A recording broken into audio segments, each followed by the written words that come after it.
Thank you for joining us on this session of Raising Funds with Angels. This session is offered by AngelCentral. I will cover the following topics today: startup financing cycle, the context of each stage of investment, the typical type of angels, how do you pitch to angels and angel platforms, and for founders to understand the view of the investors so you can pitch better, and a conclusion. During the lifetime of a company, there are several stages that all companies go through. The type of investments with each stage are different. The stages are named differently by different people, but the idea of when the company starts and operates through the time and different stages are the same. Startups start with an idea or an assumption of technology or business of this idea. So many startups stop to exist when their assumptions may be wrong, or they deal with founder dynamics. So this is what they call a value of death. Seed capital is deployed for startups normally have a very high failure rate.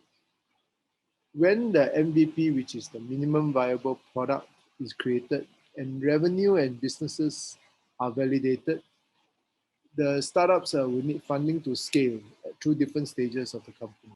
The first stage is what we call idea stage or pre-seed stage. It starts off with an idea. At this stage, you will have nothing but an idea, and your idea would take tangible form with assumptions of your problem solution fit, technology, and business. Some startups with this funding will be able to build their prototype or their MVP and validated their business model. At the seed stage, the founders will then create the product and the services and perhaps some revenue. And if the assumptions are wrong, that's when the startups end up pivoting. And then we go to series A, B, C. These are different stages, but we talk about them together. Series A will normally come when you are already operating in the market and customers are already buying your product and services. This means that you are already somewhat successful. Hopefully, your revenue is growing. From Series A, your strategy to grow and navigate in the market will be critical. Your ability to either grow your footprint or create new product and services or both. From then on, from after B, C, and beyond, then you can find an exit for either a strategic investor or a public investment or public IPO. At the pre-seed stage, the main funds are normally bootstrapping, essentially your own funding with your own savings and doing it on your own. Sometimes you ask your family and friends, people closest to you.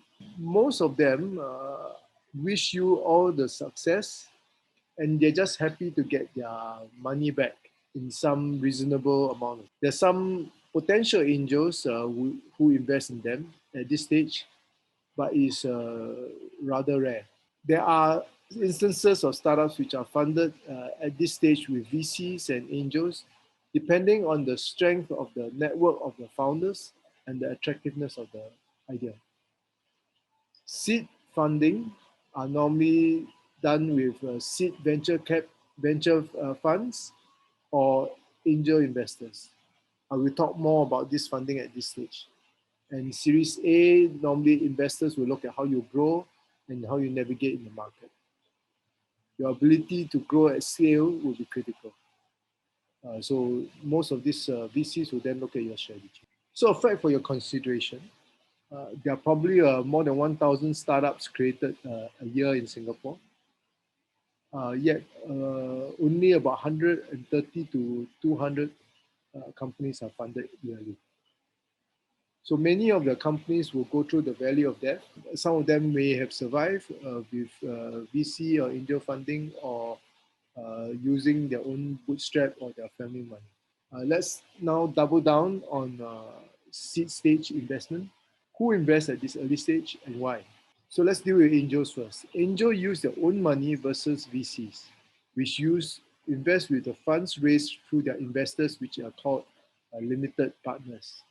Angels are typically exited founders, which founders who have exited their businesses and with sufficient cash, uh, professional senior executives, and family officers. Whereas VCs are managed by what they call general partners. General partners are normally experienced entrepreneurs, or maybe some of them are just fund managers. At the seed stage, the VC ticket size are normally about 250K to $1 million. Of course, there are exceptions up to even up to $2 million. Whereas angel ticket size are normally about 25K up to 100K. The VC process is much more rigorous and go through several investment committees before they make their decisions. Whereas angel due diligence is much faster. VCs normally have a lifetime when the VCs need to exit before the life of the fund. Whereas angels don't normally have a fixed timeline. So why does angel invest? Angels, normally we believe in the founders, or we are really attracted to the idea. And once we believe in the idea, we would share our knowledge, experience, and our network. And for us, it's a bit of giving back to the society and to giving back to the business and paying it forward. Of course, having a financial outcome is part of the reason for investments. So for founders, it's important for you to choose your angels. Find angels which can help you on your journey. Angels will need to work with you for a long time, so choose wisely. Well, to pitch to angels is really not very different from pitching to VCs. Your presentation and your demo of your prototype or your MVP is critical. How much money do you need to raise and how long it will last? Depends, it will be based on your cash flow generation, your burn rate. So be authentic because most of us, we want to evaluate who the founders are, how the founders think, and how they behave. So be authentic and be shared your expectations. So when we reach out to angel platforms, there are angel platforms such as AngelCentral. There's normally a pre-screening on your application. And then if you pass the application, then they may like to put your information on the website and their investors can look at your website, or they have normally a pitch session. At AngelCentral, we have a pitching session every month, and we only offer 4 companies for pitching every month. And after the pitching session, if angels were interested, then we will introduce them to the founders. Then they then describe, go through on their investment journey. I think it will be useful for founders to understand how the angels evaluate. Normally, you got 4 categories. One is we understand the founders, the background and the values, business opportunity, the idea, about execution and due terms. So first thing, how many founders are ideal? Normally, 2 is ideal, not too many. Some angels actually don't like to invest in sole founders. The complementary skills of the founders are important to create a successful startup. And you need different skills, and the skills are almost never be found in a single person. We like to understand how the founders think about issues. Not all issues have already been solved, but how the founders have thought it deeply, think about the difficult issues. It's for us to have a sense of how founders will solve future issues to scale their businesses. Essentially, we are looking for learning agility in the founders. Now, the idea. What problem are you trying to solve? Is it the opportune time to solve this problem? Why has it not been solved before? And if there are other implementations of this solution, why is your approach different versus them? And if you are successful, and other startups come after your idea and copy your idea or change your idea, um, how is your startup going to be sustainable and defensible? Also, we normally look at the market size. The market size is critical because if the market size is too small, it means that it is not sufficient opportunity for you to scale to have a sufficient financial outcome. Normally, when we look at market size, we normally look at the bottom-up market sizing rather than the top-down market sizing. Now, on execution, we look at your business plan. Is it realistic?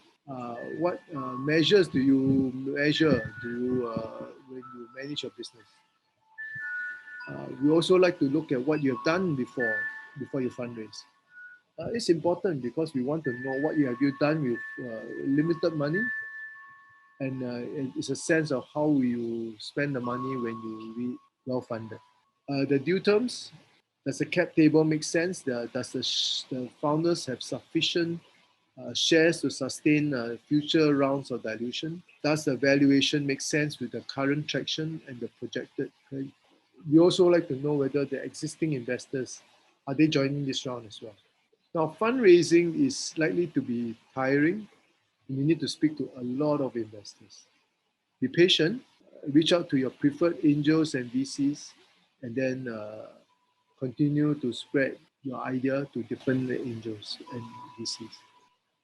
Now, the lead investor is critical. The lead investor would normally define the terms. And when you found an angel before you have a term sheet from a lead investor, ask the angel for a soft commit, and then you can revert once you have the term sheet.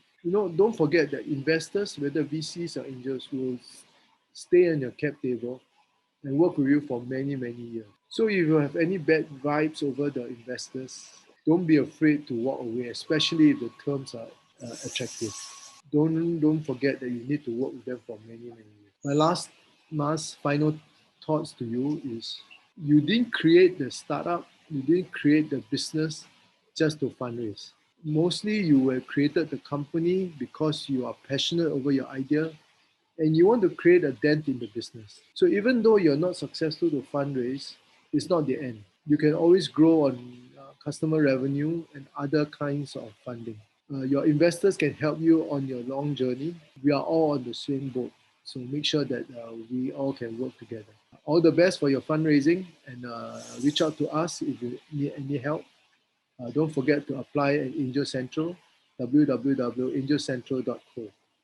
Thank you so much for joining us today.